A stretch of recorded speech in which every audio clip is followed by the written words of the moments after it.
박근혜 전 대통령이 19시간 넘게 검찰청사에 머물고 있는데요. 피해자 신분으로 박 전 대통령을 부른 검찰은 조사 내용을 세밀하게 검토해서 조만간 구속영장 청구 여부 등 신병 처리 방향을 결정할 예정입니다. 네, 사회부 연결합니다. 배삼진 기자. 네, 박근혜 전 대통령은 정확하게 19시간 반 동안 이 검찰 청사에 머물고 있습니다. 검찰 특별수사본부는 어젯밤 11시 40분쯤 박근혜 전 대통령에 대한 조사를 마쳤다고 밝혔습니다.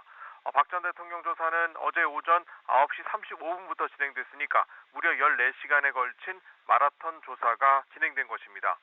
조사는 자정이 되기 전에 끝났지만 귀가는 새벽 5시인 현재까지도 이루어지지 않고 있습니다.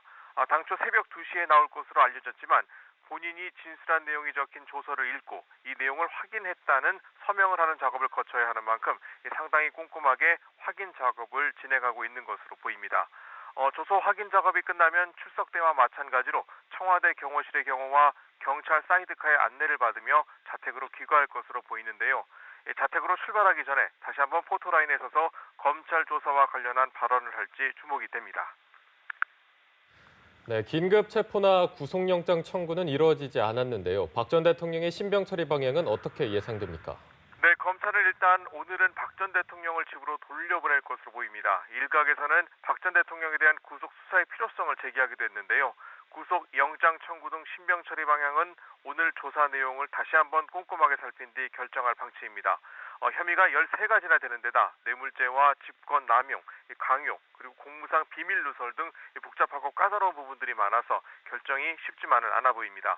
5월 9일 대선을 앞둔 상황까지 고려하면 어느 쪽을 선택하든 상당한 후폭풍이 불가피하기 때문에 검찰 수뇌부는 고심을 거듭할 것으로 보입니다.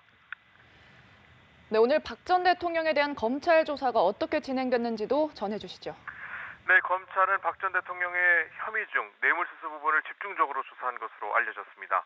한웅재 형사 8부장과 이원석 특수 1부장이 기업으로부터 미르와 K스포츠재단 출연금을 걷는 경위와 삼성의 최씨일가 특혜 지원 부분을 집중적으로 캐물었는데요.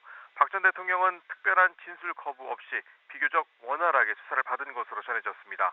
검찰 관계자는 박 전 대통령이 단답형 답변도 했지만 질문에 따라서는 적극적인 해명도 하며 특이사항 없이 조사가 진행됐다고 밝혔는데요. 검찰은 진술 내용에 대해서는 밝힐 수 없다고 말했지만 박 전 대통령의 앞선 발언 등을 살펴보면 혐의 사실에 대해서는 여전히 부인한 것으로 보입니다. 사회부에서 연합뉴스 TV 배삼진입니다.